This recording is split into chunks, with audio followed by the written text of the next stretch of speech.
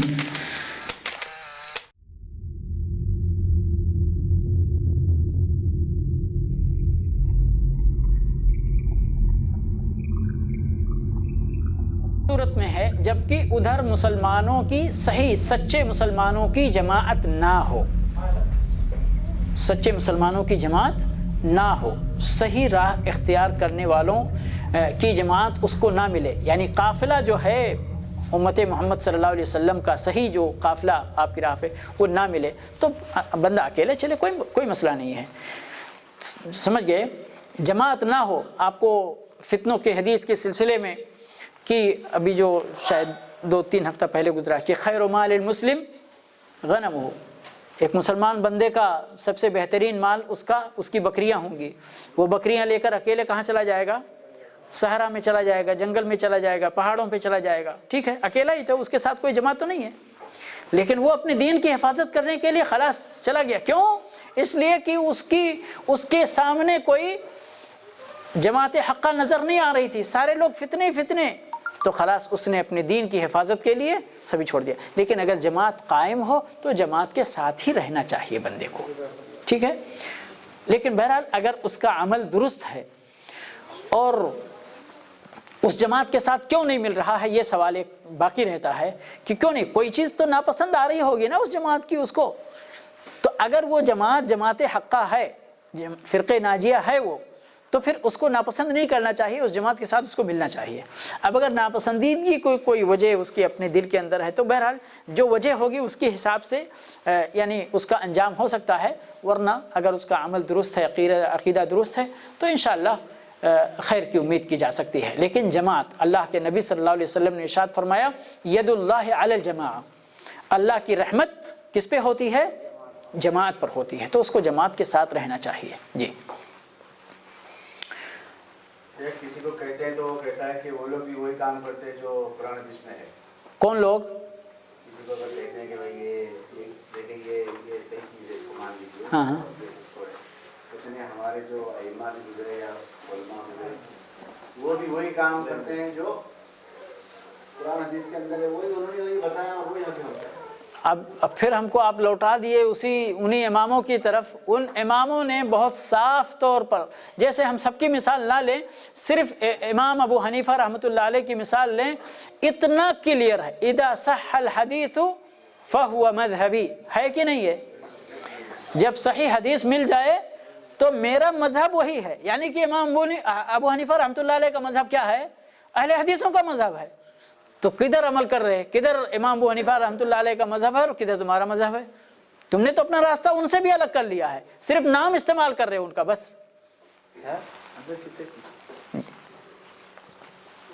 میرا سوال یہ تھا جی کہ جیسا کہ 2-3 دن پہلے تو ایک لڑکی کا شوہر وہ مطلب خودکشی کر کے انتقال کر گیا، تو جو اس کو جو نا اس کے گھر والے، جیسا کہ اس کے پتی ہے، اس کے گھر والے اس لڑکے کو مارتے ہیں، ٹھیک ہے، ہمارا رشتہ دار ہے، ان کو مارتے ہیں اور ان کے نام پہ کچھ بھی پراپرٹی ہے تو وہ کہتا ہے کہ یہ سب ہم تم سے لے لیں گے اور تمہیں ہم نہیں دیکھیں گے، تو اس میں کیا کرنا ہے؟